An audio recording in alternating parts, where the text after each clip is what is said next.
그럼 지금부터 한국신문방송 편집인협회가 주최하는 김진표 국회의장 초청 편집인협회 원래 포럼을 시작하겠습니다. 저는 오늘 포럼 사회를 맡은 한국신문방송 편집인협회 감사 황정미 세계일보 편집인입니다. 감사합니다. 네, 먼저 서양원 한국신문방송 편집인협회 회장님 인사 말씀 듣겠습니다. 여러분 반갑습니다. 편집인협회장 서양원입니다. 오늘은 원래 포럼 연사로 우리 김진표 국회의장님을 모셨습니다. 5선 출신 민주당 소속으로 계시다가 국회의장이 되시면서 정치적 중립을 위해 무소속으로 전환한 우리 김 의장님은 대한민국 역대 공무원 중 가장 일을 잘하는 테크노크라트로 뽑힌 바 있고 국회에 입성해서도 정책통으로서 합리적인 판단과 명확한 일처리로 명성을 얻고 있습니다. 우리 김 의장님 오늘 바쁘신 시간 내주셔서 감사합니다. 김 의장님 간단하게 소개를 드리면요, 1947년 황해남도 연안군, 당시에는 경기도 연안이었는데요, 거기서 태어나셔서 6.25 동란 이후에 1951년 일사 후퇴 당시에 아버지 손을 잡고 수원으로 오셨네요. 당시 곧 따라오시겠다는 어머니는 끝내 못 내려오신 이상가족이십니다. 아픔이 있으셨네요. 밀어드립니다. 김 의장님은 수원에 정착하셔서 수원중 경복고, 그러니까 K2죠. K2 고등학교 서울법대 졸업하셨고 1973년 행시 13회로 공직을 시작해서 국세청을 거쳐 기재부 세제실장까지 하신 세제 전문가이십니다. 중간에 대변인 하셨는데 여쭤봤더니 93년에 하셨더라고요. 그리고 또 워낙 유능하셔서 자꾸 하신 나홍배 부총리 비서실장 역임하시면서 경제정책을 많이 하셨습니다. 특히 1993년 YS 정부 시절에 금융실명제 여러분들 기억하시겠지만 비밀리에 전격적으로 실시했는데 그때 금융실명제 실무총괄을 하셨습니다. 이어서 또 부동산 실명제 엄청난 개혁이었는데 그것도 총괄 지휘하셨습니다. 이 일을 이렇게 잘하시다 보니까 계속 승승장구하셨습니다. DJ 정부에서는 재경부 차관, 청와대 정책기획수석, 국무조정실장까지 하셨고 노무현 정부에서도 인수위 부위원장을 거쳐서 그러니까 벌써 20년 전에 경제부총리를 하셨습니다. 이후에 2004년 17대 국회에 들어오셨고 초창기인 2005년에는 교육부총리도 역임하셨습니다. 교육부총리 역임하셔서 어떤 일을 했는지 기억은 안 나지만 여튼간 대단한 경력이십니다. 그러니까 문재인 정부 들어서도 국가경제자문위원장을 맡아 역할을 하셨고요. 다시 말씀드려서 요약하면 YS, DJ, 노무현, 문재인 정부의 정책 결정의 키맨이셨습니다. 황희정 선보다 더 많이 하신 것 같아요. 정치적으로도 민주당에 입당한 뒤 사실 여러 번의 굴곡이 있었지만 한 번도 탈당하지 않고 당을 지켰던 원칙파이시고요. 2011년에는 원내대표를 역임하셨습니다. 물론 2014년에 경기도지사까지 출마했던 경력도 갖고 계십니다. 독실한 크리스찬인 김 의장님은 오랜 공직 경력에서 보듯이 중도 보수적인 색채가 짙어서 항상 강성인 민주당원들에게 시달려온 측면이 있습니다. 하지만 국회의장이 되셔서 분열된 대한민국을 통합하고 정치적 갈등을 해결하기 위해 대화와 타협을 강조하고 있습니다. 우리나라의 기틀인 5년 대통령 단임제 한계가 노출된 상황에서 개헌도 추진하고 있고요. 선거법 개정도 활발히 진행하고 있습니다. 아울러 주요국을 돌아다니면서 또는 국내에서 많은 해외 VIP들을 영접하면서 활발한 경제 외교를 펼치고 있습니다. 여러분도 잘 아시다시피 지난해 여야 의원들 축구대회 하셨고요. 이어서 한일 의원들 축구대회를 열면서 우리나라 의원들 간, 그다음에 한일 의원들 간 신뢰를 쌓기 위해 노력하셨습니다. 의장님 오늘은 아주 선거처럼 파고드는 질문에 평소처럼 이렇게 솔직 담백하게 명확하게 답변하셔서 국회가 정말 밥만 축내는 곳인지 아니면 일하는 곳인지 정확한 인사이트를 잘 보여주시길 부탁드립니다. 그리고 우리 편집인협회에서 부회장을 하셨고 지금 감사로 활동 중인 우리 황정미 세계일보 편집인께서 사회를 맡아주셨는데 우리 편협 역사상 여성 사회자는 처음입니다. 감사합니다. 그리고 알찬 토론에 응해주신 우리 회원사의 편집인 및 정치 담당 에디터 그리고 데스크 여러분 감사드리며 알맹이 있는 질의와 토론 기대합니다. 감사합니다. 네, 감사합니다. 이어서 김진표 국회의장님의 기조 발언 듣겠습니다. 네, 서양원 회장님 과찬에 소개를 해주셔서 감사드리고요.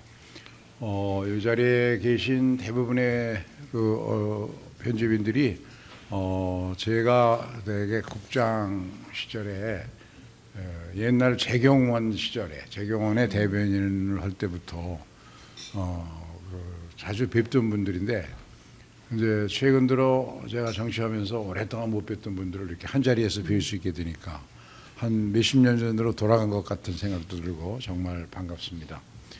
그러면 제가 준비한 인사 말씀을 드리는 거로 시작하도록 하겠습니다.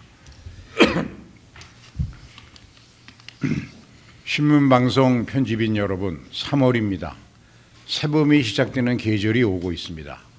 그런데 나라 안팎의 상황은 아직 한겨울인 것 같습니다. 고금리 때문에 물가 상승과 경기 침체가 동시에 시작되고 있습니다. 러시아 우크라이나 전쟁이 길어지고 미중 대결과 공급망 조정이 본격화하면서 국제 질서도 격변하고 있습니다.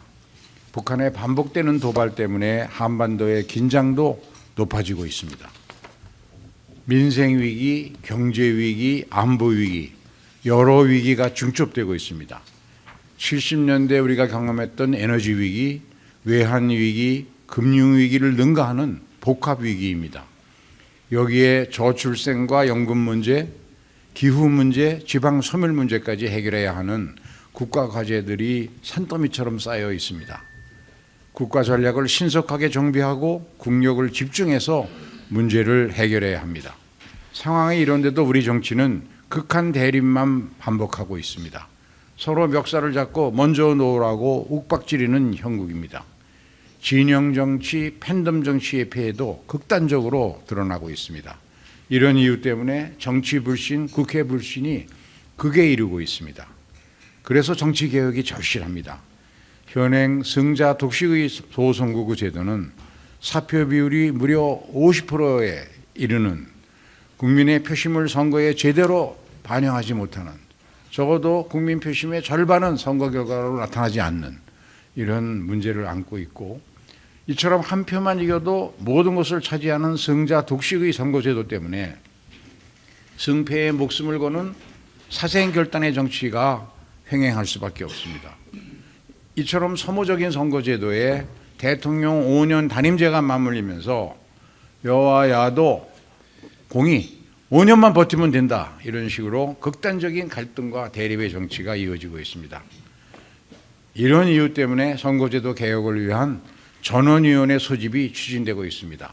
3월 중순 정개특위가 복수의 선거제도를 마련하면 전원위원회의 신속하고 집중적인 논의를 거쳐서 4월 안에 선거제도 개편을 완결하고자 합니다. 그동안 선거제도에 관한 의사결정은 대부분 거대 양당의 지도부의 비공개 협상으로 이루어졌습니다. 시한에 쫓겨 충분한 검토 없이 복잡한 선거제도를 결정하다 보니까 지난 총선에서는 위성정당이라는 최악의 오점을 남기기도 했습니다. 전원위원회가 열리면 300명 의원 전원이 제시된 선거제도의 장단점을 충분히 숙지하고 2, 3주 동안 집중적인 토론에 참여하게 됩니다. 전원위원회는 완전 공개할 것이고 공개회의와 공론조사를 통해서 국민의 의견도 충실히 반영할 수 있습니다. 이번 전원위원회는 한국 헌정사의 거대한 전진으로 기록될 것입니다. 전원위원회 성공에 우리 정치의 미래가 걸려 있습니다. 언론인 여러분께서도 함께 해주시고 성원해 주시기를 요청드립니다. 감사합니다. 네, 의장님 기조 발언 잘 들었습니다. 말씀하신 대로 지금이야말로 정치 개혁을 좀 집중적으로 논의하고 또 성과를 내야 하는 국회의 시간이라는 생각이 좀 듭니다. 좀 사전에 질의를 보내주신 분들 모두 좀 참여하실 수 있도록 가급적이면 좀 질문 답변을 좀 짧게 하시기를 좀 부탁드리겠습니다. 본격적인 정치 개혁 토론에 앞서서 좀 현안을 먼저 짚고 가는 게 좋을 듯한데요. 최근 국회 본회의에서 그 이재명 더불어민주당 대표 체포 동의안이 부결 처리됐습니다. 이에 대해서 이종락 서울신문 컨텐츠 본부장님이 좀 질의를 해주시죠. 서울신문 이종락 편집인입니다.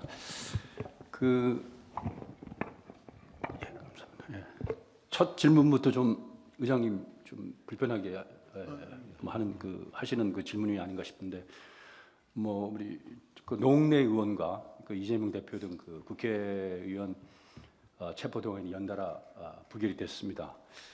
그래서 여러 가지 의견이 있지만 국회의원 불체포 특권에 대해서 정치개혁 차원에서 폐지해야 한다. 이런 의견이 많습니다. 지금 좀 전에 의장님도 지금 모두 발언에서 정치개혁이 시급하다고 인정하시고 강조를 하셨는데 입법부 수장으로서 국회의원 불체포 특권에 대해 어떻게 생각하시는지. 모든 국민은 법 앞에 평등하다는 헌법 11조의 규정만 생각해 보면 이것은 문제가 있는 제도입니다. 그런데 이제 이런 불체포 특권과 같은 특권을 인정하는 나라도 상당수가 있고 우리 헌법 42조에선가 국회의원의 의정 활동 과정에서는 불체포 특권을 헌법이 규정하고 있습니다. 이것은 우리 역사를 보면 독재 정권도 거쳤고 군사 정권도 거치면서 이런 제도적 보장이 없이는 안정적인 의정 활동을 할 수 있겠느냐라는 것 고려 때문에 87 헌법에 이게 들어간 거로 알고 있습니다만 그러나 지금은 여건이 많이 달라지지 않았냐. 그래서 이 폐지 논의가 나오고 있습니다. 그런데 이 문제는 개헌과 직결되어 있기 때문에 헌법을 고치지 않고는 이 제도를 없앨 수 없기 때문에 올해 중에 개헌을 위한 공론화 과정을 거쳐가면서 저는 공론화 과정에 따라서 결정해야 할 문제라고 생각합니다. 네, 아주 원칙적으로 말씀을 해주신 것 같은데요. 아무래도 선거구제 개편에 대한 질의가 좀 많았습니다. 먼저 이중근 경향신문 논설주간님께서. 제가 정책기획수석 때부터 뵀는데 하여튼 워낙 이 지혜와 경륜이 출중하신 분이고 또 조정력이 아주 그 적임이신 분이어서 이번 선거구제 개편도 상당히 그 의장발 그리고 자문기구발 이런 뉴스들이 많이 나오는 것 같습니다. 아까 간담회 때도 잠깐 말씀을 하셨지만 선거구제 현행 소선거구제의 문제점 사표라든지 아니면은 뭐 등가성 문제 매우 심각합니다.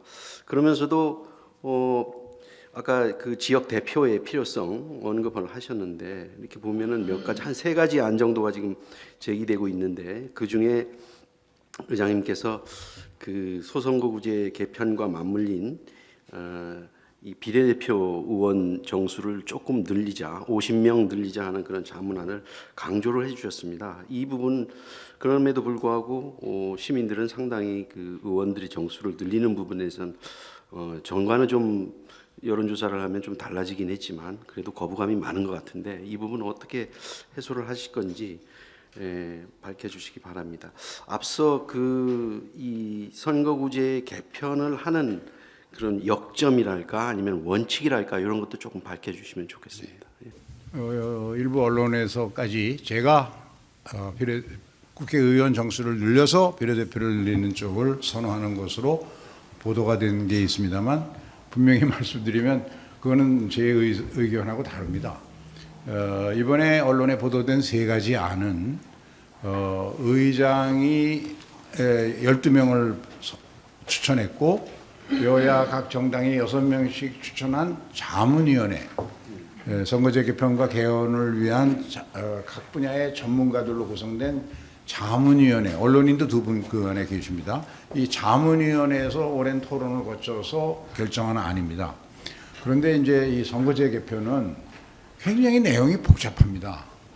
그래서 이것을 오늘 토론에서 집중적으로 좀 다루기 위해서 시간 조금 걸리더라도 제가 아주 알기 쉽게 고심해서 설명을 좀 드리려고 합니다. 그 세 안에 관해서 우리 지금 의원 정수가 300명인데 253명의 소선거구제로 뽑는 지역구 의원과 47명의 비례대표로 구성되어 있고 비례대표 47명은 정당이 추천한 명부에 따라서 국민들은 한 사람 한 사람의 비례대표를 선출할 수 없고 정당에 투표하면 정당이 이제 비례대표 의원을 결정하는 이런 시스템으로 되어 있는 건 잘 아실 겁니다.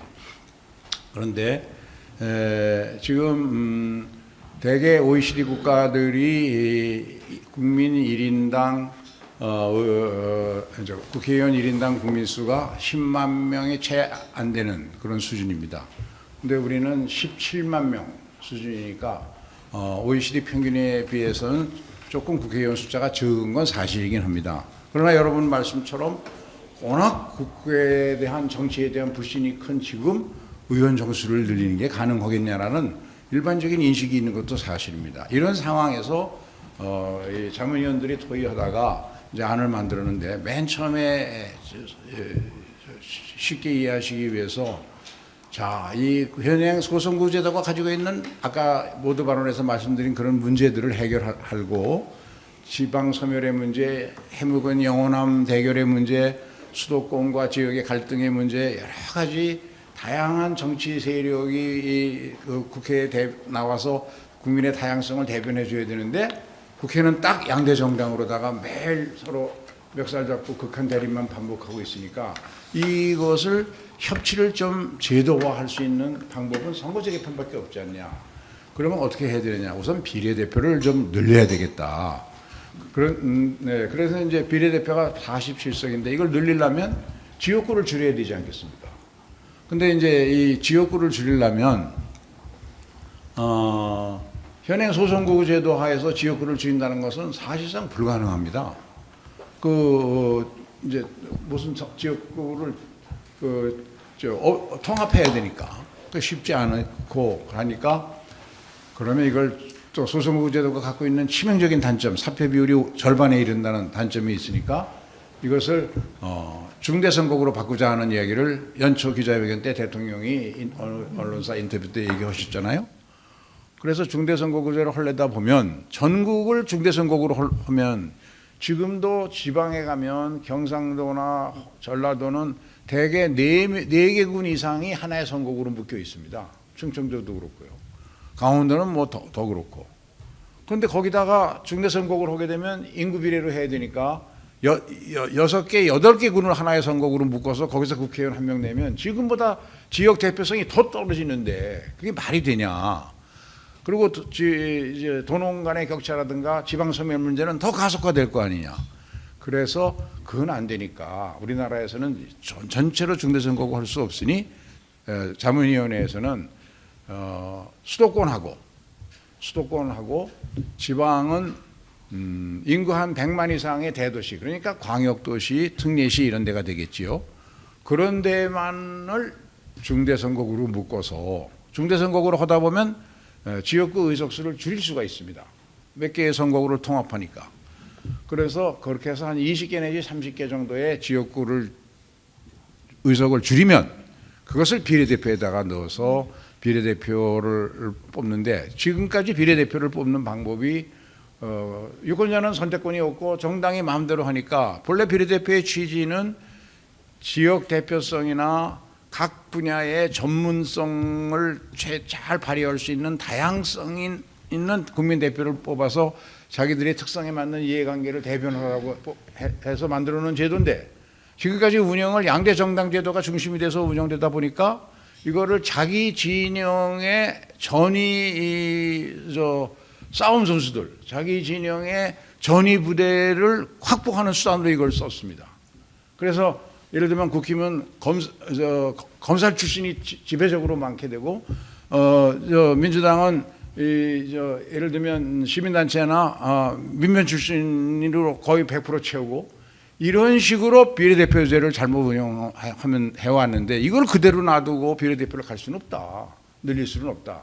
그래서 이 비례대표제를 또 거기서 이제 연동형을 하다 보니까 위성정당까지 나왔으니 비례대표를 권역별로, 그러니까 이제 이 병립형이라 그래갖고 딱 지역구 선거의 결과와 관계없이 병립으로 비례대표는 따로 뽑는데 그걸 권역별로다가 그걸 제일 크게 묶으면 6개, 많이 묶으면 17, 8개 정도로 권역을 나누어서 거기에서 국민들이 정당에 제시한 후보자 명수 중에서 국민들이 직접 뽑자. 그래서 그거를 전문 용어로 보면 권역별 병립형, 지역과 비례대표를 병립시키고 그리고 개방형으로 유권자가 직접 뽑는다. 그렇게 고친다는 것을 전제로 한 자문위 의견이 제출되어 있습니다. 이제 이렇게 되면 최선의 길이라고 현재의 여건하에서 현재의 문제점을 시정하면서 할 수 있는데 자문위원들이 보기에는 와 과연 중대형 선거구 제도를 이렇게 해가지고 20개, 30개를 줄일 수가 있을까? 그러니까 그 어려우니 자문위원의 특성상 있을 수 있는 모든 가능성에 대비하기 위해서 그냥 지역구는 놔두자 현행 소선거구대로. 본래 대통령제를 하는 나라는 대부분이 소선거구제로 또 지역을 하기도 하거든요. 놔두자. 그리고 비례대표를 좀 늘리자. 우리나라 의원 정수가 OECD 평균에 비해서 좀 적으니까 그 정도만 늘리면 되지 않냐. 그래서 자문위원회는 자유로우니까 50명 늘렸으면 당신들도 토론 과정에서 내부 반대도 많았습니다. 그래서 실제로는 20, 30명 정도를 늘려서 그 대신 워낙 불신이 크니까 인건비를 동결하는 것을 법으로 만들어서 다음 선거에서 이제 당선되는 사람은 지금 300명이 받는 인건비를 330명이 받든가 350명이 받든가 인건비는 하여간 법으로 묶어버리면 되지 않냐. 그게 이제 자문위원회 안의 골자입니다. 물론 세 번째 안은 똑같이 해놓고 연동형이라는 현행 운영되고 있는 제도를 완전히 없애버리기가 뭐하니까 위성 정당을 없앨 수 있는 묘안이 있다면 연동형도 제한적으로 도입하면 좋다. 이런 세 번째 안이 붙어 있는 겁니다. 그렇게 이해하시면 이해가 제일 쉬운데 여기서 연동형을 두는 한 저희가 뭐 모든 방법을 다 해서 연구해봤고 해외 제도나 이런 것도 살펴봤는데 연동형을 두는 한은 위성 정당은 절대로 막을 수가 없습니다. 그럼 위성 정당을 마련해도 좋다는 전제하에서만 연동형이 가능하기 때문에 우리나라의 정치 문화에서는 국민들이 지난번에 워낙 충격을 받았기 때문에 연동형은 이번 선거 아마 정개특위에서나 또는 전원위원회에서나 의원들이 그거를 선택하자고 하는 이야기는 못할 것 같습니다. 그래서 실제로는 복잡한 것 같지만 지역구를 도농복합형 중대선거구제도를 도입해서 한 20, 30개 줄일 수 있느냐? 그러면 그걸 비례대표로 넣어서 줄일 수 있다면 그 비례대표를 지금의 단점을 보완해서 유권자가 직접 선택하는 개방형을 도입해서 하자는 것이 골자고 그게 정 안 되면 현행 소선거구에다가 의원 정수를 좀 늘려가지고 그 대신 국민들에게 국회의원의 특권 내려놓기 할 수 있는 모든 것을 다 입법적으로 만들어서 내놓고 그렇게 하자. 여기에 아까 말씀하신 불세포 특권 같은 것도 개헌의 최우선 순위로 국회가 이거를 추진하겠다 하는 것을 약속할 수 있는 대개 그런 것이 지금 자문위원들이 제시해 놓은 대안이고 그 대안의 큰 골격은 정개특위도 지금 많은 토론 과정을 통해서 워크숍도 여러 번 하고 많은 토론을 했습니다. 토론 과정에서 대체로 다수 의견이다 이렇게 말씀드리는 게 쉬울 것 같습니다. 대개 이렇게 이제 얘기를 해놓고 선거제에 관해서 다른 질문을 주시면 그때 이제 답변을 하는 게 이해가 돕기에 좋은 것 같습니다. 네, 일단 자문위에서 이제 그 제출한 안의 내용에 대해서는 구체적으로 설명을 해주셨는데 이제 그거에 대한 이제 의장님 개인의 어떤 입장 뭐 이런 부분 선호하는 이 부분은 아직은 논의가 진행 중이기 때문에 논의가 진행 중이고 정개특위에도 결론이 안 났는데 의장이 여기서 선호하는 안을 얘기한다는 건 월권이고 오히려 이 국회의 논의 과정에 아마 그 빠른 결론을 도출하는데 큰 장애가 될 겁니다. 그래서 그거는 오늘 공개적으로는 피력하지 않는 게 좋을 것 같고 앞으로 정개특위나 전원위원회 토론 과정에서 물밑에서 많은 개인적인 대화를 의원끼리 합니다. 오늘 저녁에도 정개특위위원과 초당적 정치개혁 모임의 대표들이 공간에서 만나서 또 이 문제를 갖고 토론을 합니다. 그러니까 그럴 때 개인적인 입장을 얘기할 수는 있지만 이 자리에서 얘기하기에는 마치 제가 가이드라인을 주는 것이 돼서는 안 되니까 그건 좀 이해해 주시기 바랍니다. 성주 KBS 취재 주간이 그 선거구제 개편관에서 이어서 질문해 주시기 바랍니다. 사실 그 방금 전에 말씀하신 그 제출한 질문이 의장님께서 어떤 선거제를 좀 선호하시는지 그 이유를 밝혀달라는 거였는데 이렇게 말씀을 들어보니까 뭐 지금은 그런 입장을 밝히시는 게 부적절하다고 말씀도 하셨지만 설명을 들어보면 이제 도농복합형 중대선거구제 도입 그다음에 그 비례대표제를 좀 보완하는 이런 안을에 대해서 많은 비중을 두고 계시다는 걸 느낄 수 있을 것 같습니다. 좀 질문을 좀 바꿔서 좀 현실적인 질문을 좀 드리고 싶어요. 오늘 제가 여기 오기 전에 정치부장하고 이제 국회팀장하고 얘기를 하면서 그 의장께서 이른바 선거제 그 개편 관련한 어떤 정치개혁 일정도 밝히셨고 뭐 곧 정개특위 결론도 낸다고 하니 오늘쯤부터 9시 뉴스에 한번 다뤄보면 어떻겠냐 라고 했더니 답이 매우 부정적이었습니다. 뭐 일단 어렵다. 이 정치 일정상 가능하겠느냐. 여당도 야당도 당론으로 정해진 것도 없고, 그리고 좀 국회 상황이 그런 게 논의될 수 있는 정상적인 상황이냐. 바로 그런 부분들이 아마 가장 큰 걸림돌이 될 것 같습니다. 그리고 이 정치 개혁의 핵심이 선거제 개편에 있지만 솔직히 국민들은 이 세세한 내용에 대해서 잘 알지 못하고, 매우 중요한 일임에도 불구하고, 본인들이 직접 표를 행사함에도 불구하고, 이런 부분들을 어떻게 극복하고, 지금 이 국회 상황을 극복하고 이 선거제 개편 관련된 논의를 좀 진척시킬 수 있는지, 이러려면 특히 언론의 역할도 매우 중요할 것 같고, 이런 관심사를 만들어내는데 이런 어떤 협력을 통해서라든지 아니면 어떤 묘수나 방책이 있어야 될 것 같이 보이거든요. 의장님께서 혹시 그런 부분들을, 이 돌파구, 이 선거제 개편 이끌어낼 수 있는, 돌파구를 마련할 수 있는 어떤 묘수나 방책을 갖고 계신지 좀 궁금합니다. 지금 정치권의 이 상황을 보면 성재호 편집인 말씀이 맞습니다. 이런 극한 대립 상황 속에서 어떻게 여야의 신뢰를 전제로 하는 선거제 개편이 가능하겠냐. 그런데 역설적으로 저는 어느 때보다도 선거제 개편의 가능성은 높다고 생각합니다. 왜냐하면 작년 12월부터 시작된 서너 개의 여론조사, 또 우리 정계특위가 요즘은 이제 이렇게 선거제 개편처럼 복잡한 문제는 웹조사 방식이 가장 국민들의 그 의사를 잘 공론화할 수 있는 그런 방법입니다. 보통 웹조사 같은 거 하면 한 사람의 응답자에 대해서 1시간 정도씩 이렇게 소요되는데, 그런 샘플을 한 몇천 개 하다 보면 굉장히 이제 깊이 있게 들어가면서도 알 수가 있거든요. 전부 90% 이상이 대한민국 정치 이대로 남겨두면 큰일 난다, 나라 망한다. 어떤 자문위원은 극한적으로 이야기하지만 대한민국이 이렇게 나가면 정치 때문에 종의 멸종의 길로 지금 들어선다. 인구는 줄어들고 잠재 성장률은 떨어지고, 이렇게 한국 경제를 나쁜 것만 다 보는데 이 근본 원인 중에 정치가 있다, 이런 식으로 보는 사람들도 있거든요. 최근에도 90% 이상의 국민들이 정치개혁, 특히 선거제 개편, 이거는 반드시 필요하다는 의견이 워낙 많이 나와 있고, 그런 것들 때문에 초당적 정치개혁 의원 모임에 2월 말 현재 143명이 가입돼 있고요. 그 사람들의 출범식에 저는 물론이고 여야 당대표가, 원내대표, 당대표가 다 참석해서 이 선거제 개편에 강한 의지 표명을 했고, 그리고 금년 1월에 선거제 개편 두 당 대표의 대표 연설에서도 강한 의지 표명을 했습니다. 또 대통령이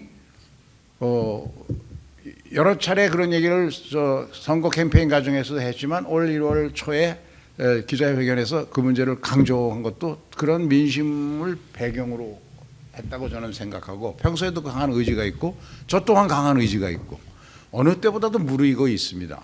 근데 만일 이런 상황에서 선거제 개편이나 이 정치 개혁의 소극적인 정치 세력이나 정치인들은 저는 내년 선거에서 전부 국민들로부터 버림받으리라고 생각합니다. 왜냐하면 워낙 지금 국민들이 정치 불신도가 81%가 넘습니다. 이런 상황이거든요. 그리고 제가 또 하나 타결 가능성이 높다고 생각하는 것은, 현재의 정치 상황 오늘 이 시점에서 보더라도 여는 여대로 야는 야대로 국민 지지율이 타포 상태에, 정체 상태에 머물러 있습니다. 그리고 민주당 입장에서도 국민의힘 입장에서도 국민들로부터 지지를 받아서 압도적인 여론 지지 차이를 확실히 확보해가지고 내년 선거를 치른다는 자신감이 없습니다. 어느 쪽도 자신이 없는 선거입니다. 내년 선거에서 제1당이 된다는 확신을 가지기가 어려운 정치 상황이 계속 지금 전개되고 있지 않습니까? 그런데 지금 선거제 개편에서 논의되고 있는, 지금 선거제는 어차피 고쳐야 됩니다. 왜냐하면 위성정당이 나오는 것이 분명한 현행 선거제들을 그대로 가지고 내년에 선거 치를 수 있습니까? 아마 국민들이 국회 해산해버리라 그럴 겁니다. 그러니까 이제는 어차피 고칠 바에는 제대로 좀 한번 고쳐보자. 우리 현실에 맞고 받아들일 수 있는 걸 하자 하는 쪽으로 갈 수밖에 없고, 그렇게 안 가고 그걸 만약에 저항하고 자기 개인의 그 기득권 때문에 그걸 채택하지 않는 정당이나 그 정당 지도부 그리고 그 개개인의 의원들은 그래서 전원위원회를 하자는 겁니다. 국민들 앞에 자기 입장을 300명이 다 밝히자는 거죠.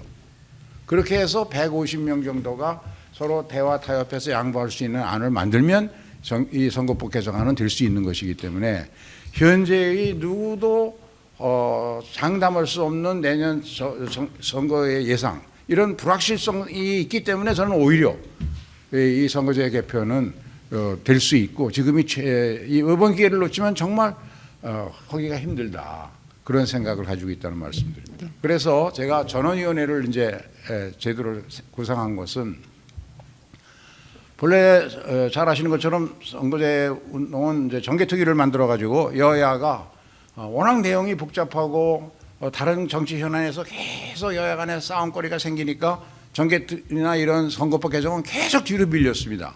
그래서 선거 전 한 달쯤 가서 어쩔 수 없으니까 만나서 선거구 획정을 위해서 선거법을 어떻게 고칠 거냐 이러다가 그냥 찔끔 고치고 나 뭐 땜질식으로 하고 넘어가고 그런 게 현행까지 왔거든요. 근데 이게 전부 당 지도부 중심으로 비공개로 했습니다. 아무도 아는 사람이 없습니다. 지도부도 사실은 모릅니다, 이 복잡한 내용을. 그래서 이제는 그렇게 하면 안 된다.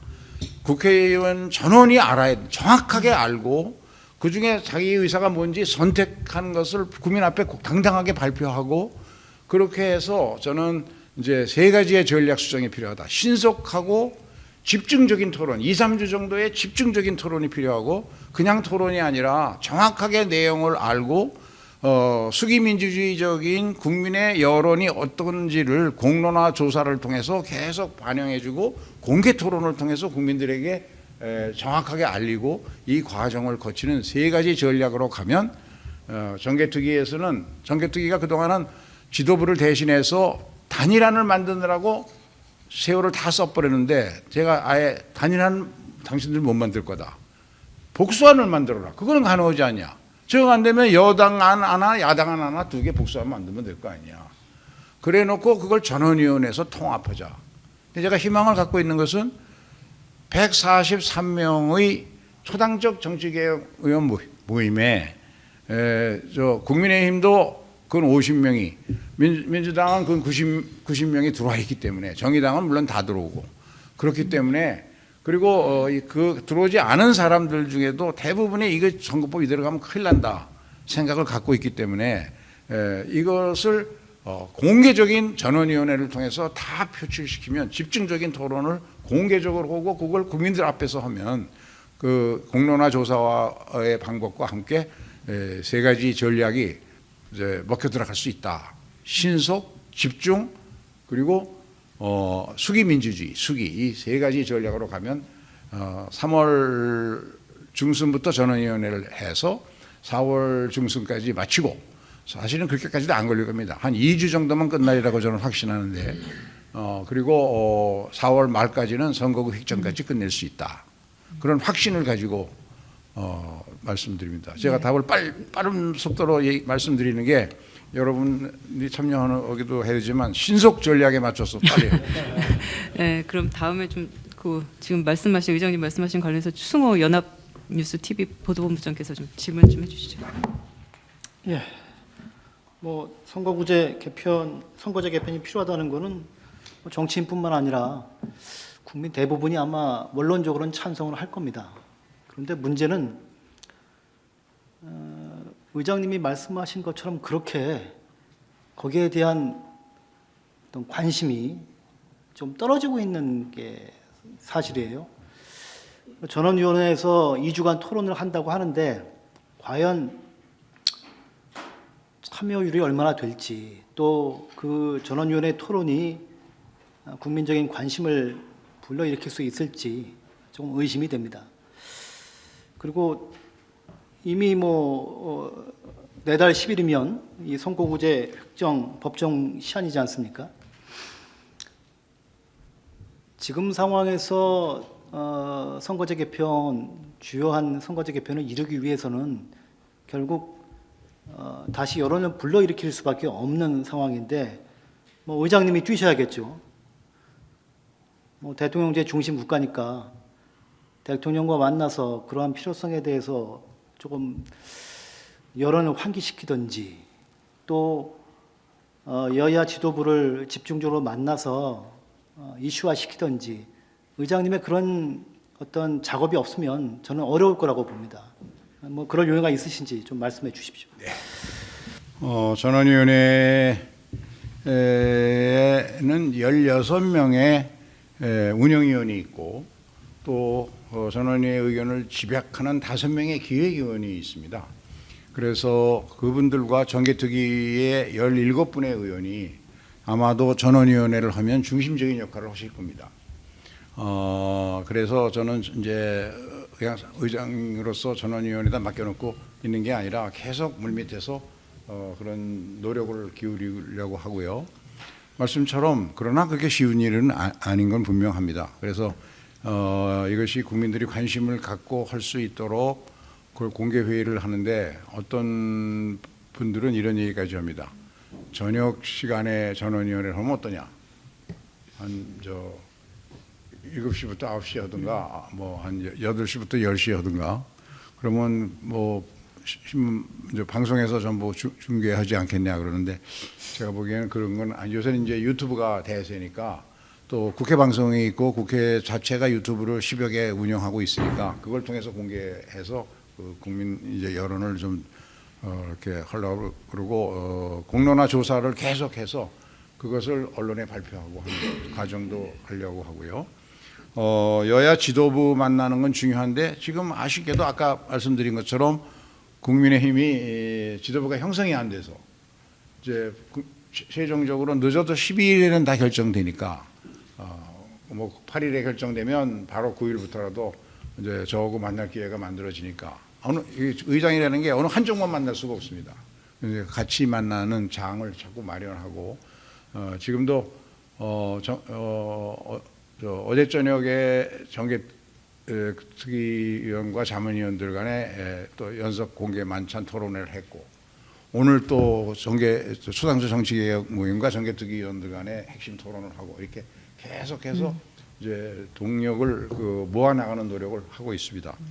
대통령은 작년 8월에 국회의장단을 초청해서 한 만찬에서 대통령이 먼저 개헌에 대한 강한 의지의 표명과 함께 특히 승자독식의 현행 선거구 제도는 극한 대립을 유발하기 때문에 이거는 반드시 고쳐야 된다.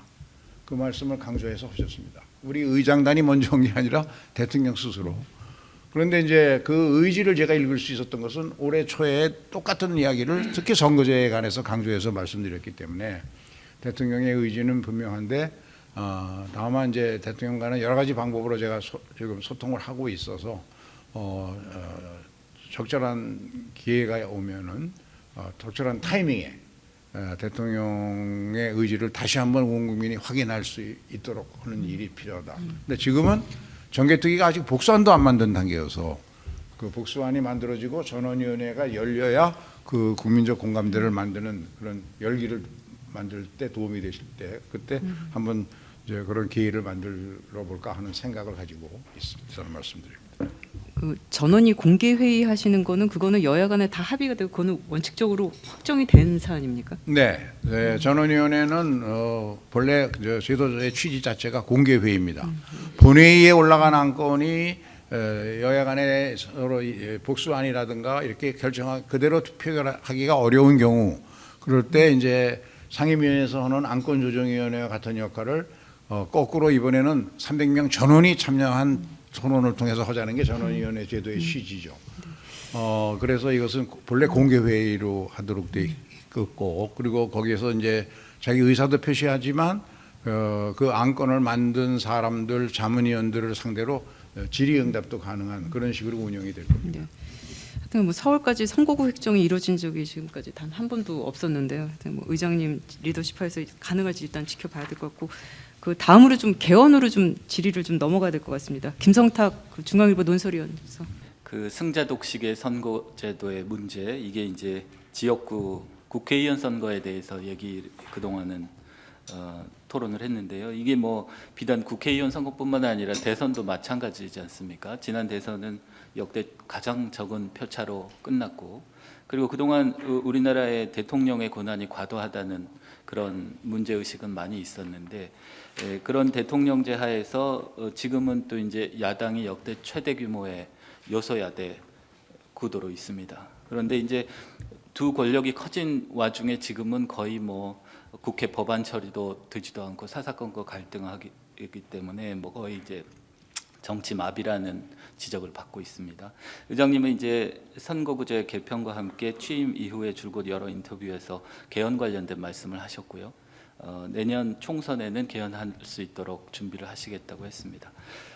최근에 근데 국회 행사에서 소개된 여론조사를 보면 선거구제 개편은 복잡해서 그럴지 모르겠습니다만 이 개헌 문제에 대해서도 일반 국민들의 답변을 보면은 관심이 없어서인지 부정적인 게 많이 나오고 있습니다. 그런데 이런 우리 정치가 처한 문제를 직접 많이 보시고 깨닫고 계실 거기 때문에 국민들에게 의장님이 추진하려고 하는 이 권력구조 개헌, 특히 제왕적 대통령제 폐해를 줄이기 위한 개헌 방안과 이유, 이거를 좀 다시 좀 강조를 해주시는 게 좋을 것 같아서 어떤 방향인지 구체적으로 좀 설명 부탁드리겠습니다. 예.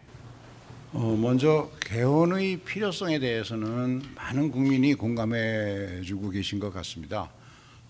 이런 그 전문 분야에 대한 여론조사로서는 굉장히 높은 60 한 3분의 2 이상의 국민들이 항상 여론조사마다 지난 10년간 개헌이 필요하다는 답을 주고 계시고요.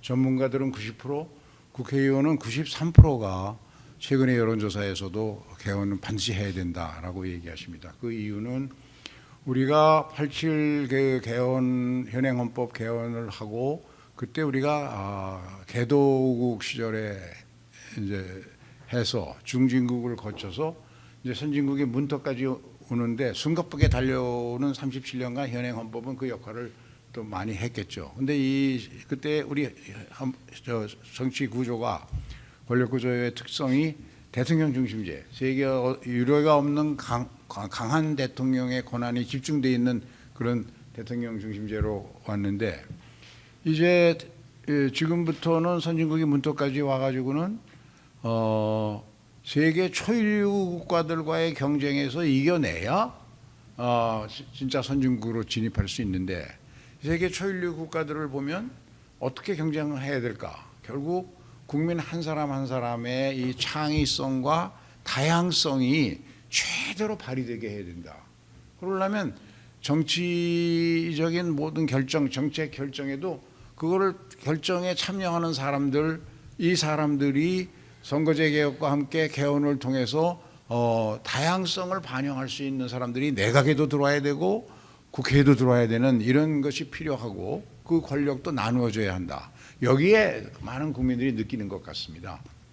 그런데 그동안 개헌의 필요성은 지난 10년간 제 선배 국회의장들 4-5분이 모두가 공약을 내걸고 했지만 안 됐습니다. 그 과정에서 연구는 많이 축적이 되어 있습니다. 거의 모든 개헌의 의제에 대해서 아주 깊이 있는 검토가 다 되어 있고 이제 선택만 남았는데 제가 이렇게 보면서 느끼는 것이 워낙 오랫동안 36년을 이제 내려오다 보니까 여러 가지 여건과 상황이 36년 전과는 전혀 달라졌습니다. 가령 국민들 기본권 문제에서도 예를 들면 정보와 기본권 문제가 있고 지방자치가 되지 않았던 시절에 만든 헌법이 지금은 지방자치가 되었으니까 근데 이게 분권화가 제대로 안 이루어지니 분권을 어떻게 할 거냐. 지방소멸 문제 뭐 이런 수도권과 이 지역 균형 발전의 문제 MZ세대라는 세대가 등장해서 남녀 간의 젠더의 갈등의 문제 뭐 다양한 문제들이 나오고 있는데 이러한 모든 문제마다 다 대안이 있습니다. 연구된 대안이. 근데 이거를 다루려다 보니까 가장 이걸 포괄적으로 담았던 것이 문재인 대통령 개헌 아니었습니다. 그걸 가지고 국회에서 토론을 해가지고 상당한 토론이 진전이 됐는데 결심을 내리기가 힘듭니다. 뭘 하나를 심지어는 헌법 전문에 뭐 어떤 문장 하나를 넣는다는 걸 놓고 국회 앞에서 매일 그 반대하는 사람 찬성하는 사람이 시위하고 제가 그걸 보고 느낀 것은 우리나라 헌법이 세계 한 20위권 G20 중에서 유일하게 경성 헌법입니다. 가장 고치기 힘들게 만들어놨습니다. 국민 3분의 2도 하고 있는 나라가 그렇게 많지 않은데 국회의원 제적에 국민투표까지 붙이도록 돼 있는 나라는 대한민국뿐입니다. 그러니까 고치기가 힘든 겁니다. 엄두가 안 나는 거죠. 그런데 이렇게 한 조문 한 조문 엄청난 갈등이 있는 개헌을 도대체 누가 그걸 구슬을 꿰가지고 달성을 시킨단 말이냐. 이게 독재국가도 아니고 국민 여론을 수렴해서 그게 가능하겠냐. 여기서 이제 개헌에 대해서 안 되리라는 포기를 하게 되는데 저는 그럴수록 해야 된다고 생각하는 것이 이걸 하지 않고는 우리가 진짜 선진국으로 가는 경쟁에서 이길 수 있겠냐 하는 문제가 있어서 정치가 제 역할을 못하니까 그러면 어떻게 해야 될까? 국민적 공감대가 형성되어 있는 거로 확인된 최소한만 하자. 그리고 국민들이 동의해 주시면 그 경성헌법은 이번 기회에 최소 개헌 플러스 경성헌법은 완화하자. 세계에 그런 나라가 없습니다. 법률을 독일 같은 나라는 61년 동안에 64번의 개헌을 했는데 어느 해는 한 해에 4번을 고쳤습니다. 이처럼 세계는 빠른 속도로 변화하고 혁신이 필요하고 제도가 잘못됐으면 금방금방 다듬어야 되는데 이것이 이렇게 전 국민 투표를 붙이는 정도로 이런 경성헌법 갖고 과연 되겠느냐. 그래서 저는 최소 개헌 전략으로 가야 되는데 그러기 위해서는 의원내각제나 대통령제에 관해서는 여러 차례 모든 조사에서 국회에 대한 불신이 너무 커서 현재로서는 불가능합니다. 의원내각제는. 그러면 4년 중임제. 노무현 대통령은 4년 중임제 하나 원포인트 개헌만 하자고 그러는데 그것도 어렵지 않았습니까? 그러니까 4년 중임제하고 딱 한 가지만 더 온다면 대통령의 집중된 권한을 좀 더 다양한 세력이 내각에 들어올 수 있도록만 해줘도 성공이니까 총리를 뽑는 절차를 좀 개선해서 국회가 2명을 추천해서 대통령이 하나를 선택하든가 거꾸로 대통령이 2명을 추천해서 국회가 하나를 선택하든가 하는 정도만 돼도 그러면 총리가 헌법상 자기에게 부여된 권한을 충분히 행사할 수 있게 되고 그러면 내각의 구성이 상당히 다양성이 있지 않겠느냐. 그리고 그리고 이제 아까 불체포특권 포기 이런 정도만 고쳐주면 저는 현재로서는 그것이 유일한 개헌 가능 전략이라고 생각을 합니다. 그러니까 모든 걸 논의해서 장래에 제대로 된 개헌을 단계적으로 해나가는 자료로 쓰되 논의는 하되 마지막 결정은 여야가 국민들이 그래 그것만이라도 하고 넘어가자 이렇게 합의해서 최소 개헌 전략으로 가면은 올해 안에 올해가 선거가 없는 유일한 해니까 개헌할 수 있지 않냐. 그런데 이 개헌의 동력은 선거법 협상에서 선거법을 이제 단일 선거법을 만들어낼 수 있으면 거기서 만들어진 최소한의 신뢰와 동력을 바탕으로 개헌까지 가는데 중요한 것은 이 개헌을 국민에게 약속해야 된다고 생각합니다. 그래서 개헌 절차법을 만들자. 현재는 헌법이나 국회법에 개헌안이 발의되면 그 이후에 어떤 의결 절차를 거치다는 안 발의 이후의 절차만 정해져 있지 어떤 개헌안을 만들 것이냐에 대한 그게 더 중요한 건데 그 절차는 없습니다. 그래서 개헌 절차법을 만들어서 정치권의 의사를 국민들에게 시한을 집어넣어서 밝히고 그 다음에 최소 개헌의 전략을 가는 공론화 작업을 어떻게 해서 국민의 의사를 반영하는 공론화 작업단을 어떻게 구성해서 고리 원자력 때 우리가 경험했던 그런 방법을 전 국민적으로 넣는 절차법을 지금 법안 초안까지 만들어진 상태입니다. 네. 그 문성진 서울경제 논설위원께서 좀 이어서 질문해 주시면 감사하겠습니다. 의장님께서 지난해 국회의장단 표천 만찬에서 윤석열 대통령이 그 제왕적 그 대통령제 그 개헌에 대해서 상당히 그 강조했다고 말씀하셨는데 그 의장님께서도 역시 그에 대한 의지가 상당히 강하다고 보고 있습니다. 그 사실 문재인 정부 때도 대통령과 국회의장이 공히 개헌에 대해서 상당히 강력한 의지를 갖고 개헌을 추진했었는데 성공을 하지 못했죠.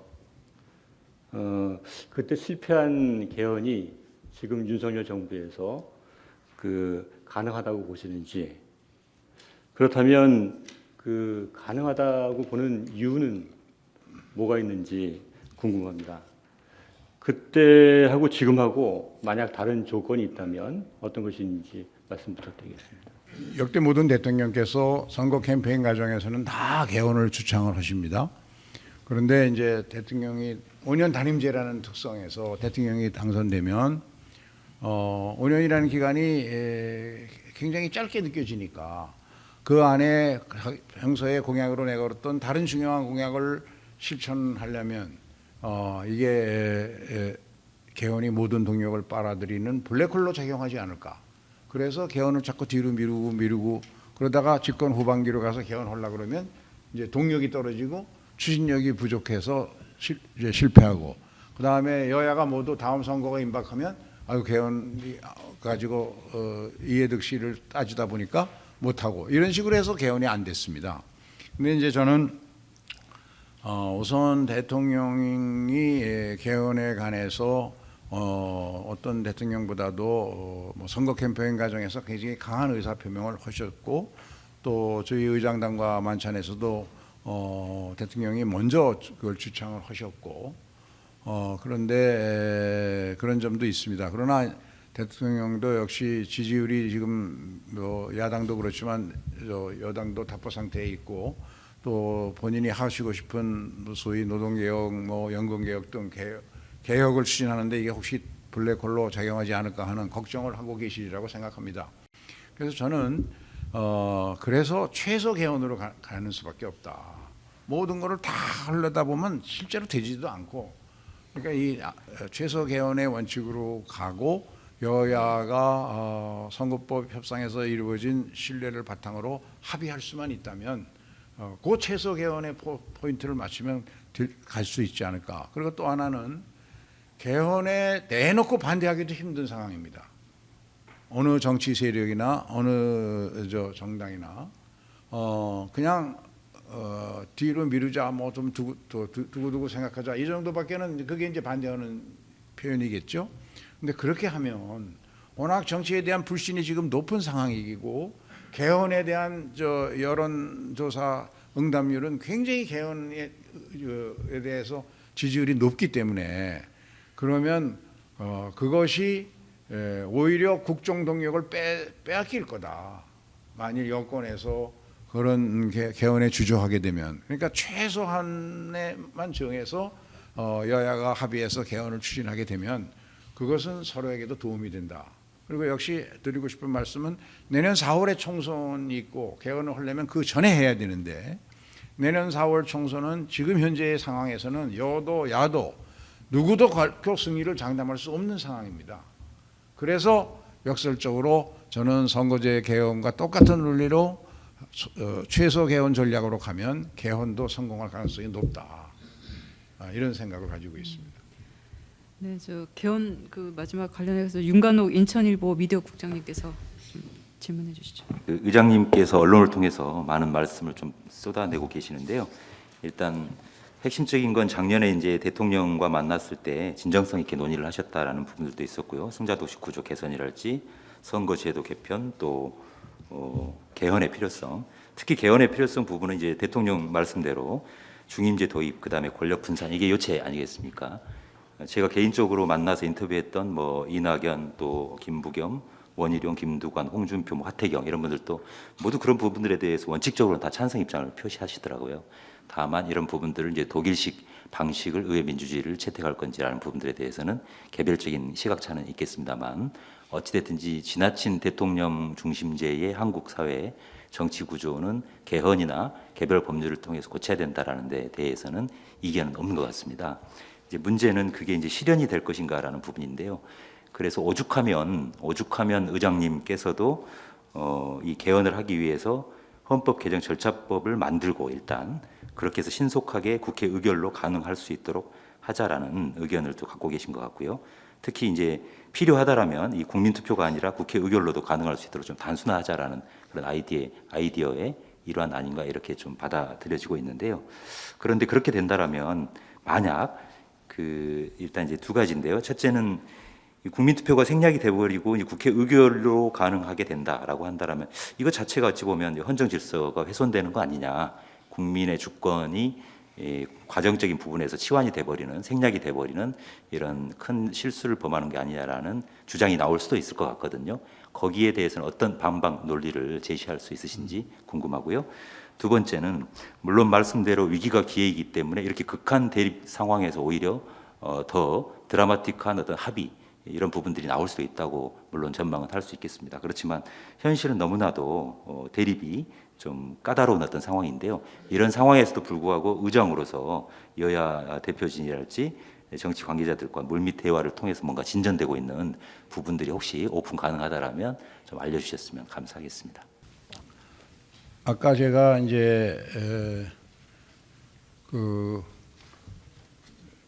4년 중임제 말씀을 드렸던 것은 개헌에 관한 많은 토론을 우리 자문위원회에서도 해보면 다양한 권력 구조 얘기가 대안으로 제시되고 각 다 일리가 있습니다.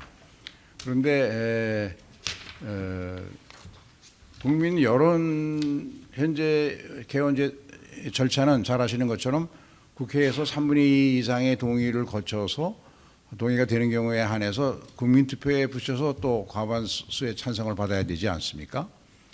그런데 국민 여론조사를 해보면 현행 헌법이 발족할 때에 대통령 직선제를 통한 민주주의, 그러니까 우리나라를 대표하는 대통령을 내선으로 뽑았다는 그런 국민적 자긍심이 아직도 굉장히 강하게 남아있는 것 같고, 여기에 국회와 정치에 대한 불신, 이것이 아주 높아졌기 때문에 현재 상황에서는 의원 내각제뿐만 아니라 의원 내각제적 요소를 가미하는 어떤 형태의 개헌안도 국민들이 동의하지 않을 것 같아서 현실적으로 불가능하다고 생각합니다.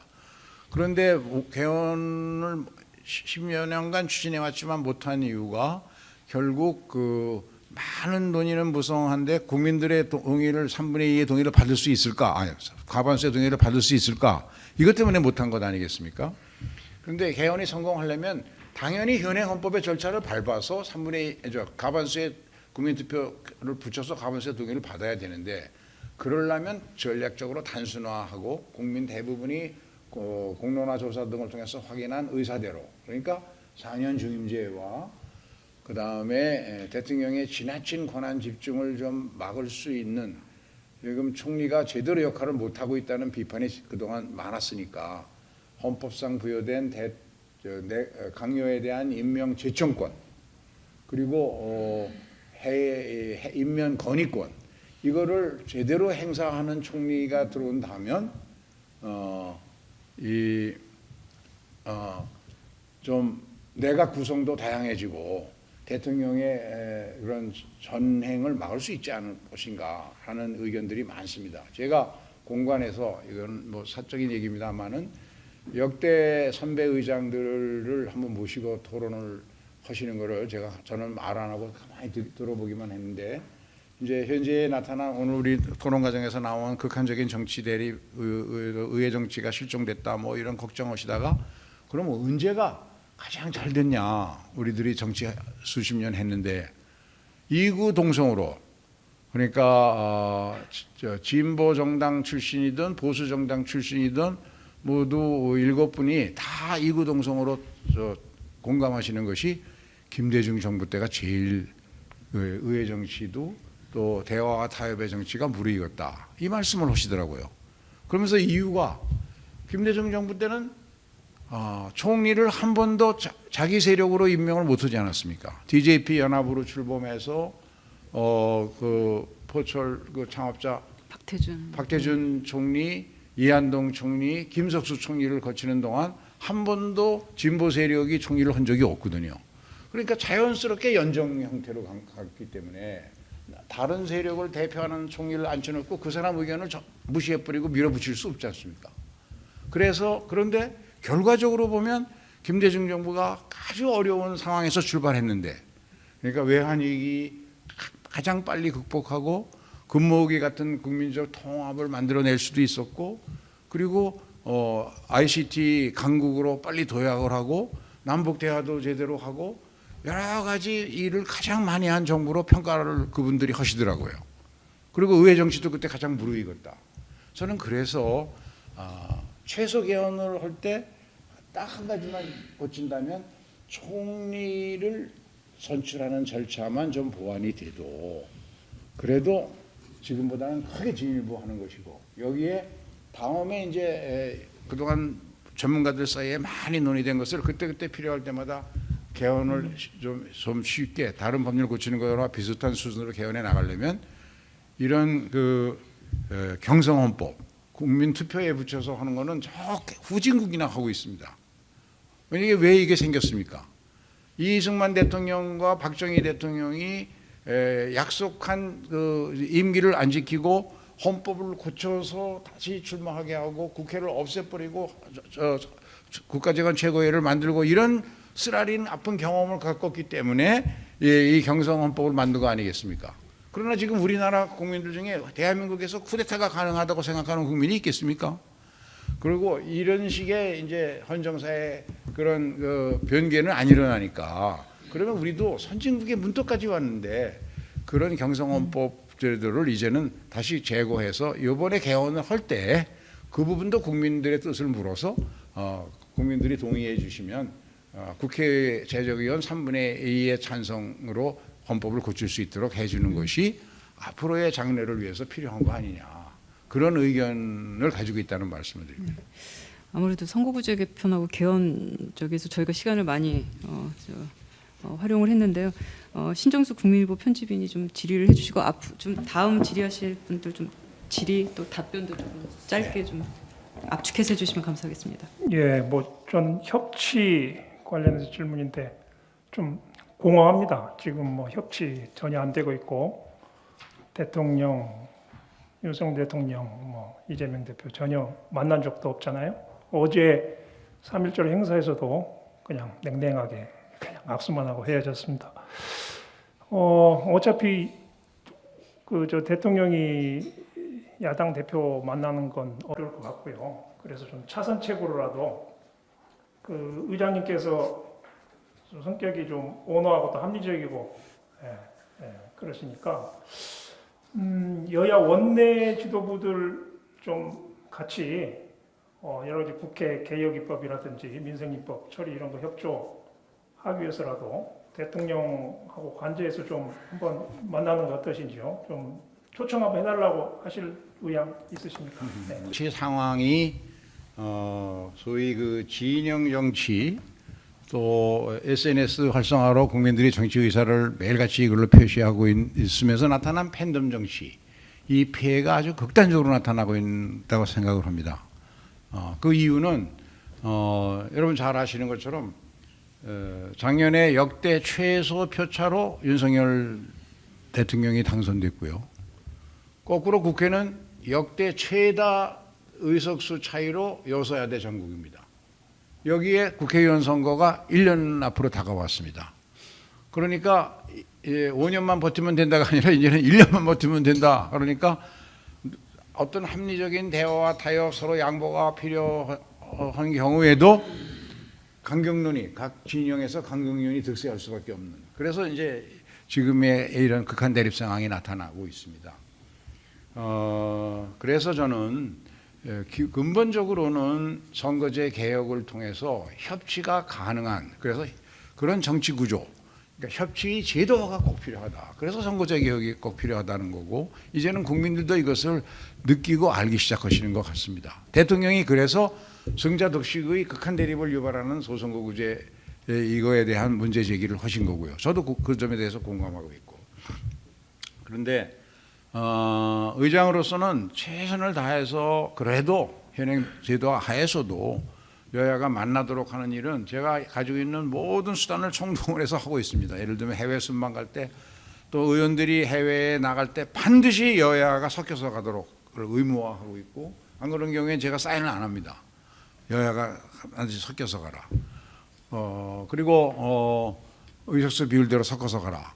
그다음에 이제 제가 18개 상임위원회를 계속해서 저희 공간에 부르거나 또 오찬이든 만찬이든 그런 회동을 계속 갖게 하고 공간 만찬을 다양한 목적으로 특히 정개특위나 초당적 정치개혁 모임 뭐 각 상임위별로 이슈가 있을 때마다 같이 식사를 하면서 대화할 수 있는 기회를 많이 만들고 이런 걸 하고 있습니다만은 이제 중요한 거는 대통령제고 대통령이 막강한 권한을 가지고 계시니까 근데 대통령의 의지가 굉장히 강하시더라고요. 이런 점에 대해서 소통할 의지는 저희가 의장단하고 이제 대통령하고 처음 만났을 때 정진석 당시 부의장이 저를 소개한다든가 뭐 저를 이렇게 액나리지하면서 국회의장에 취임하시면서 여야 중진회의를 제안하셨는데 이런 중진회의에서 앞으로 이제 우리가 논의해야 할 개헌이라든가 선거법 개정 뭐 이런 것도 좀 논의해봤으면 좋겠습니다. 이런 정도의 운을 띈 거거든요. 그랬더니 이제 대통령께서 그걸 받으셔가지고 참 중진회의 그 좋은 구상인데 그 중진회의 언제 열리는지 제가 저녁을 한번 모시면 어떨까요? 그런 정도로 굉장히 적극적이고 강하셔요. 그래서 내가 큰일 납니다 그러면. 아니 그 중진들 모여서 하는데 대통령이 그걸 시작한다 그러면 그냥 대통령은 가만히 이제 계시고 그랬더니 이제 대통령이 말을 받아서 아까 말이 나온 개헌에 대해서 강한 의지 표명을 하고 선거제 개편에 대해서도 강한 의지 표명을 하시더라고요. 그래서 저는 이제 적절한 타임 이미 대통령과는 두 차례 같이 이런 회동을 했습니다. 공관에도 가서 했었고 그리고 또 뭐 여러 가지 방법으로 자주 이렇게 소통을 지금 하고 있습니다. 그래서 필요한 타이밍에 좀 권해도 드리고 저도 또 함께 참여하고 하는 것을 여야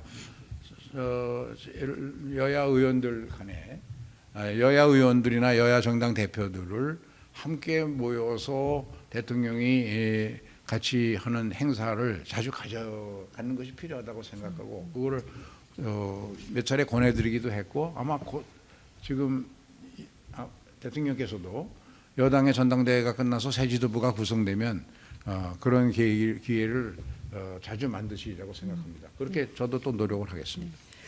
그 다음에 권혁승 강원일보 논설주간님께서. 지금 그 정치권의 좀 관심사가 그 8일에 여당의 전당대회를 앞두고 있습니다. 만약입니다만 김기현 의원이 여당 대표가 안 되면 대통령의 탈당 및 정계 개편이 있을 것이다, 없을 것이다 설이 많이 나오고 있습니다. 또 하나는 대통령 윤석열 대통령이 명예대표로 추대될 수도 있다, 없다의 얘기도 나오고 있습니다. 의장님으로서 어떤 견해를 좀 갖고 계신지 밝혀주시면 고맙겠습니다. 이 자리에 계신 모든 분들이 그 문제에 대해서 각자 생각이 있겠지만 어느 분들도 그 얘기를 밖으로 내서 하기에는 좀 힘든 질문이신데요. 저는 더군다나 국회의장으로서 그 답을 제 생각을 말씀드린다는 것은 그건 좀 제가 도리에 안 맞는 것 같고요. 정치는 생물이기 때문에 어떻게 변할지 아무도 예측하기가 힘듭니다. 그러나 작용과 반작용이 항상 같이 작용하기 때문에 잘 지켜볼 뿐인데 저는 이제 임기가 1년 반 남았으니까 가능하면 여든 야든 좀 더 안정된 상황에서 서로 대화하고 타협할 수 있는 그것이 선거제 개편이라든가 제가 추진하는 개헌에 도움이 될 테니까 여든 야든 그렇게 됐으면 좋겠다는 개인적인 희망이 있습니다만 그러나 그건 제 의사와 전혀 관계없이 정치는 정치대로 또 돌아가니까요. 이재윤 YTN 해설위원께서 좀 질문 좀. 뭐 시간이 많지 않으니까 짧게 하도록 하겠습니다. 김진표 의장께서 또 실향민이고 또 이산가족이시기 때문에 북한 문제에 대해서 아무래도 더 많이 관심을 갖고 계실 거라고 생각이 드는데요. 얼마 전에 북한에서는 ICBM 열흘 전이었죠. ICBM 발사했고 또 이틀 후에는 600mm 대형 방사포도 발사했습니다. 핵탄도 탄착이 가능하다라고 공언을 했는데요. 제가 주목해서 보는 부분은 김여정 부부장이 ICBM을 발사한 뒤에 했던 말입니다. 더 이상 남조선 것들하고는 상대할 의향이 없다라고 얘기를 했는데 저는 이것을 어떻게 해석했냐면은 결국은 대한민국이 북한의 핵 인질이 됐다라는 선언이라고 저는 생각을 했습니다. 인질이라는 생각을 북한에서 했다고 한다면은 남북한 문제가 불거질 때마다 반복적으로 하는 얘기는 대화를 해야 된다라고 강조를 하는 거예요. 반복적이고 습관적입니다. 하지만은 인질한테 그게 대화를 하겠다고 나서겠느냐 하는 부분인데요. 제가 드리는 질문은 먼저 대한민국이 북한의 핵 인질이 됐다라는 인식에 대해서 동의를 하시는지, 또 그리고 지금 이 북한 문제, 특히 이제 북핵 문제와 관련해서 대화만이 진짜 북한의 태도 변화를 이끄는 방법이 될 것인지, 또 국회에서는 어떤 식으로 여론 환기에 나설 것인지 그 부분에 대한 얘기를 듣고 싶습니다.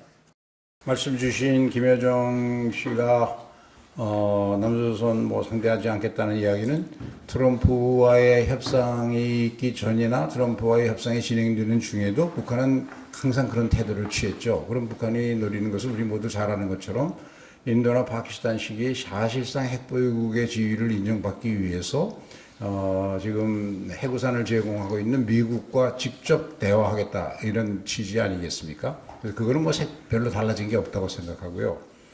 이제 북의 주장과 여러 가지 빈번된 핵실험, 핵위협, ICBM, SLBM 이런 것들을 종합해 보면 점점 더 핵무장화가 실전 가능하고 또 전술핵 단계까지 소형화가 가능해지면 지적하신 것처럼 그렇게 되는 거 아니냐라는 우려와 걱정이 있는 것은 공감을 합니다.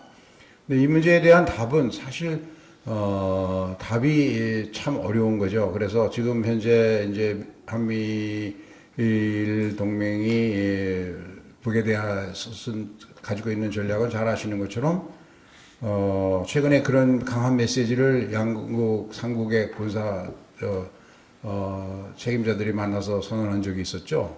북이 핵을 사용하면 북한 정권은 즉시 괴멸될 거다.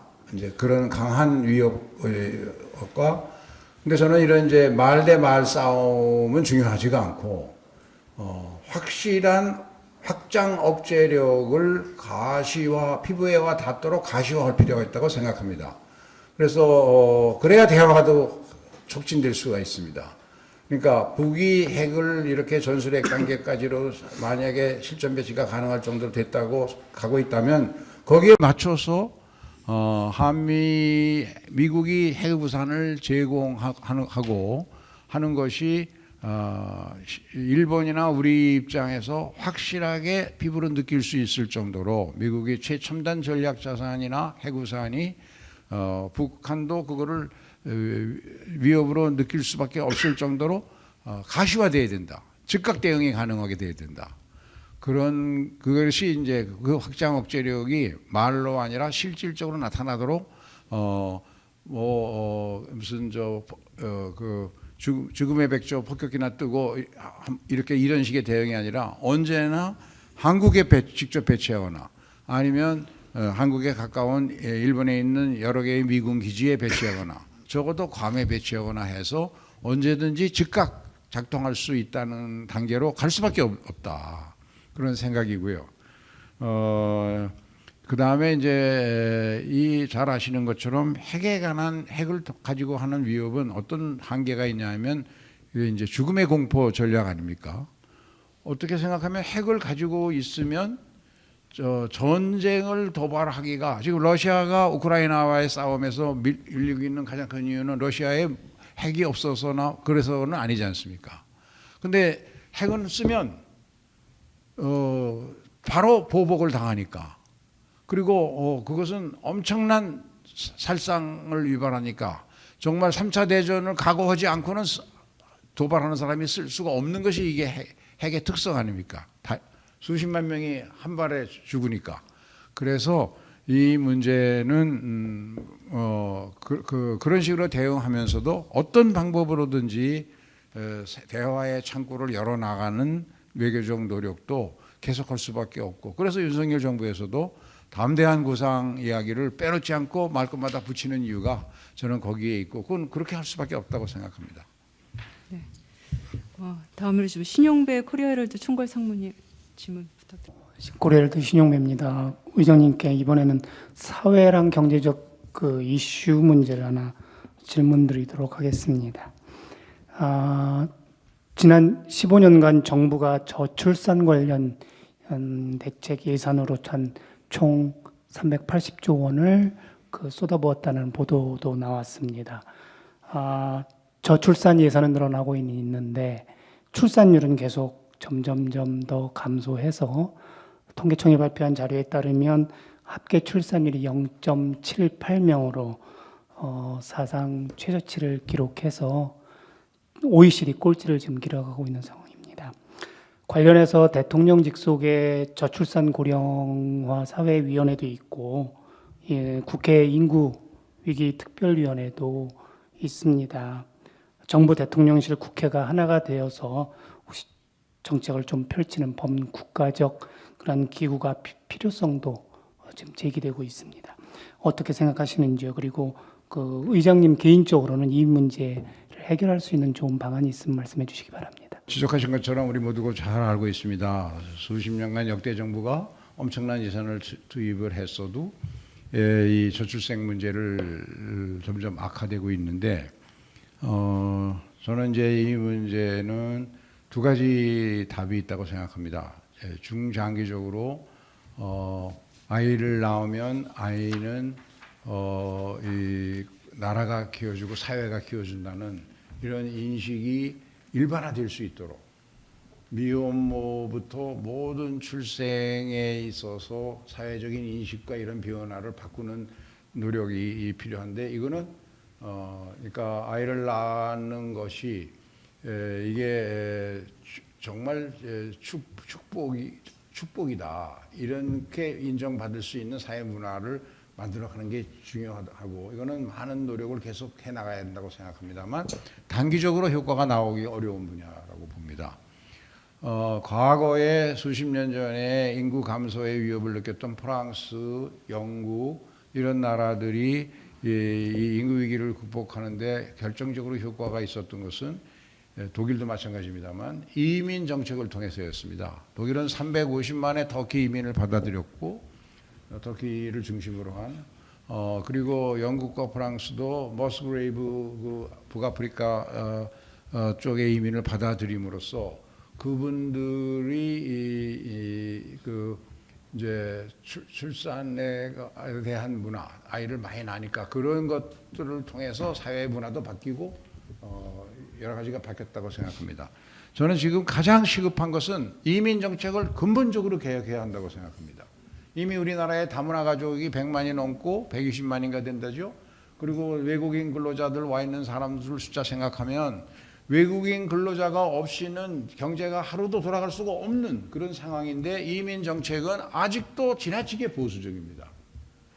그래서 독일이나 이런 프랑스나 영국의 사례를 검토해서 지금 법무부가 이민청의 설립을 검토하고 있다고 알고 있습니다. 이것을 시급히 하는 일이 지금 단계적인 이 노동력의 부족과 그로 인한 생산력의 저하, 특히 잠재 성장률의 저하를 막는 일이 가장 시급합니다.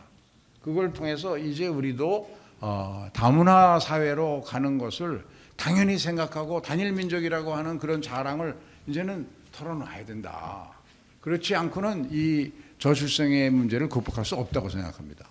아마 여기에 대한 공감대를 빨리 넓혀가는 쪽으로 언론에서도 좀 도와주시는 것이 그게 이 문제 해결의 정답인 것 같습니다. 이미 농촌에 외국인 다문화 가족이나 외국인 근로자 없이 농촌은 더 하루속히 더 빨리 서명할 것이고 우리 중소기업, 중견기업 다 마찬가지 아닙니까? 사실은 삼성전자와 같은 초첨단 기업에도 이미 수천 명의 세계 최상급의 엔지니어들이 와서 일하고 그 사람들이 우리의 기술 수준을 높이는데 결정적인 역할을 하고 있습니다. 그런데도 아직도 이 외국인 근로자에 대한 여러 가지 이민 제도나 그 근로 제도는 세계에서도 가장 보수적으로 운영하고 있거든요. 이 부분의 신속한 개선이 아주 필요한 때라고 생각합니다. 네. 그 마지막 질문을 좀 할 수밖에 없는 시간상 그렇습니다. 아까 의장님께서 명예 강원도민이라고 하시더라고요. 그래서 마지막 질문은 박미연 강원도민일보 논술지장께서 해주시기 바랍니다. 예, 우리 황정미 사회자님께서 저희에 대해서 또 특별히 또 언급을 해주셔서 감사합니다. 저는 지금 비수도권 지역에서는 정말 의료 문제로 굉장히 고통을 받고 있습니다. 진짜 의사를 구하지 못해서 공공의료기관의 기능이 뭐 무력화될 정도인데 지금 의대 정원 같은 경우에는 18년대 정원이 이제 늘지 않고 앞으로 뭐 12년 후면 2만 7천 명의 의사가 부족하다고 하는데 현 정부에서는 뭐 이렇게 의사 충원에 대한 별다른 의지가 잘 보이지 않습니다. 그래서 국회 차원에서 대안으로 나오는 게 일정 기간 지역에서 복무하는 공공의대 설립을 대안으로 제시를 하고 있는데 법제화가 가능한지 그걸 여쭤보고 싶고요. 덧붙여서 국민동의청원제가 있는데 기한 내에 처리되지 않는 이유가 혹시 국회 사무처 인력이 부족해서 그런 건지 좀 궁금합니다. 국민청원제도? 네.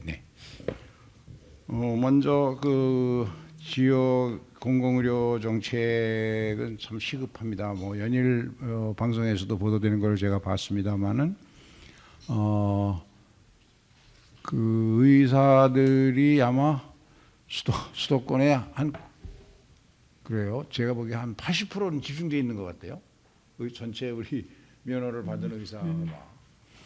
그러니까 이제 지방에 살기가 겁나는 것이 이제 고령화된 사회에서 병이 나면 이제 수도권으로 급하게 와야 되니까 또 코로나 때 여러 가지 경험을 했고 그래서 공공의료 확충은 다른 어떤 보건복지 정책보다 최우선으로 가야 되는데 저는 그런 점에서 어떠한 인센티브를 주어서든지 지방에 적어도 권역별로 하나씩의 수도권에 있는 그런 공공병원이 가동될 수 있도록 하는 것은 제도적으로 보장을 해주고 그것이 뭐 병역 인센티브뿐만 아니라 현실적으로 보수 정책도 더 현실화해야 된다고 생각합니다. 왜냐하면 제가 알기로는 지역에 공공의료병원은 없지만 그리고 의사가 워낙 부족하니까 저 태백이나 영월이나 제가 세무서장으로 근무할 때 보니까 그 지역에서 민간 병원을 하는 사람들은 굉장히 이제 병원이 잘 되더라고요. 의사가 워낙 부족하니까. 그러면 그런 점을 고려하면 공공의료병원도 민간 병원에 적어도 한 80% 정도의 보수는 줄 수 있도록 보장이 돼야 의사들이 가지 않겠습니까? 그래서 그런 정책을 빨리 저는 이제 정부의 재정이 지역균형 발전의 핵심적인 것 중에 하나가 의료 문제고 또 하나가 교육 문제라고 생각합니다. 이 두 가지가 신속하게 재정을 통해서 지원이 이루어지지 않으면 지방 소멸 문제가 가속화되는 걸 막기가 힘들다고 생각해서 아주 시급한 과제라고 생각합니다. 국회로서도 이런 지금 논의되고 있는 여러 가지 제도들이 있는데 좀 시급하게 같이 검토될 수 있도록 저희도 노력을 다하겠습니다. 그럼 이것으로 좀 질의응답을 좀 마무리하고 의장님께서 혹시 마무리 발언 못다 하신 말씀 있으면 1분 내로 해주시면 감사하겠습니다. 예, 알겠습니다. 뭐 긴 시간 동안 함께해 주신 신문방송 편집인 여러분 고맙습니다. 대한민국은 이제 선진국 본격 진입을 눈앞에 두고 있습니다. 지금부터 우리 경쟁 상대는 아까도 말씀드렸습니다만 세계 초인류 국가들이고 이들과 경쟁해서 이기려면 국민 한 사람 한 사람의 창의성과 다양성을 마음껏 발휘할 수 있는 그런 새로운 국가 전략과 정치 제도가 필요하다고 생각됩니다. 그러기 위해서는 다양한 인재를 대변할 수 있는 그런 국민의 대표를 선출하는 선거제도 이것이 협치를 제도화하고 우리 선진국으로 가기 위해서 첫 번째로 반드시 거쳐야 할 그런 스텝이라고 단계라고 생각합니다. 이렇기 때문에 국민 대다수가 90% 이상의 응답률을 보이면서 선거제도 개혁과 개헌의 필요성을 절감하고 있고 이제 저는 이것이 마지막 기회라고 생각합니다. 이번 기회를 놓치면 다시 이런 기회가 또 올까 하는 생각도 있고요. 이 자리에 이제 참 언론계의 지도층이라고 할 수 있는 편집인들이 계시니까 한마디씀 제가 가지고 있는 생각이 드리고 싶습니다. 언론 보도는 역사의 초고라는 말이 있지 않습니까? 올 한 해 우리 정치가 많은 변화를 하게 될 것인데 저는 편집인 여러분께서 이 선거법 개정이 단순히 여야 정당의 이해관계 싸움의 결과물이 아니라 우리 대한민국의 정치를 개혁하기 위해서 반드시 이것부터 시작돼야 된다라는 이런 절박한 생각을 가지고 역사의 사관의 마음에서 대한민국의 새로운 진전을 기할 수 있는, 전진을 할 수 있는 정치개혁 현장을 각별한 마음으로 기록해 주시고 또 참여해 주시고 그리고 비판해 주시고 또 격려해 주시면 고맙겠습니다. 이렇게 도와주시기를 간곡하게 당부드리면서 긴 시간 감사합니다. 네. 너무 큰 얘기 하시다가 좀 지역구로 눈을 들려드리게 하겠습니다. 네. 네. 지역구가 수원이시잖아요. 아, 수원, 네. 예, 수원인데 의원님께서 의원 시절 초선 시절부터 수원 군공항이 항상 추진하신다고 말씀하셨는데 이제 의장 되시고 더 적극적으로 추진하고 계신데요. 근데 해당 지역이 화성인데 화성 의원들이 또 반대를 하고 있습니다. 이 갈등을 좀 어떻게 풀어가실지 좀 묘수가 있으신지 좀 궁금합니다. 화성 시민들의 이것도 이제 주민투표로 결정이 되거든요, 최종적으로. 근데 그동안은 화성 시민들이 찬반이 대개 반반 정도였는데 점점 찬성이 높아지고 있습니다. 최근 들어서 실시된 다양한 여론조사에는 65%까지 찬성 비율이 높아지고 있고, 그리고 지난 설날 아마 누가 시킨 것도 아닌데 화성의 많은 시민단체들이 경기도 남부의 십전투비행단 이전을 지지하고 찬성하는, 국제공항과 함께 온다면 찬성한다는 그런 프랭카드가 많이 붙어 있다고, 수백 개의 프랭카드가 붙었다는 얘기를 들었습니다.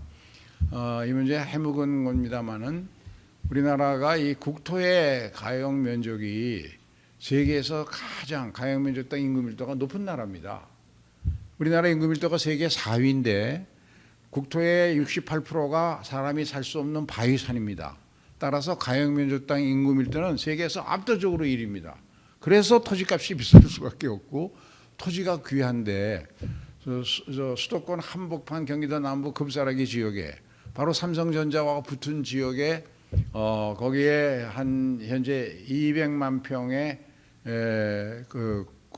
수원 십전투 비행단이 있어서 지역의 발전을 크게 제약하고 있을 뿐 아니라 소음 피해 때문에 엄청난 예산을 투입해서 보상을 해주고 있는데도 문제가 해결이 안 됩니다. 그런데 그 옆에는 서울대학교 농과대학이 이전되고 버려져 있는 쓰지 않는 땅, 또 농촌진흥청이 옮겨가고 거기에 버려져 있는 땅을 다 합하면 국공유지의 면적만 550만 평 합쳐서, 그리고 그 사유지 일부까지 해서 한다면 인천 경제자유구역을 만들 때보다 훨씬 넓은 약 1200만 평의 이미 그냥 평지화된 그런 산업 전략 지구가 있어서 그 부분을 개발을 하기 위한 방법의 하나로 거기에 군공항을 사람이 전혀 살지 않는 화성시 최남단과 평택시 북쪽을 연결하는 이제 위치한 글로 위치한 그곳에 평택이 우리 세계 반도체 클러스터의 메모리 반도체의 50%를 생산하는 경기도 남부 지역의 핵심 생산 지역이니까, 그리고 반도체는 100% 항공화물로 운송하니까 거기에 국제공항을 만들자는 게 제가 구상한 전략의 핵심입니다. 여기에 평택에서도 동의하고 화성 시민들도 국제공항이 들어온다면 거기 지금 현재 화성에는 사람이 전혀 살지 않으니까 소음 피해가 전혀 문제가 없으니까 그래서 하자는 거고, 저는 시간이 해결된다. 이번 다음 총선에서도 분명히 총선의 결과에 그게 나타날 거다.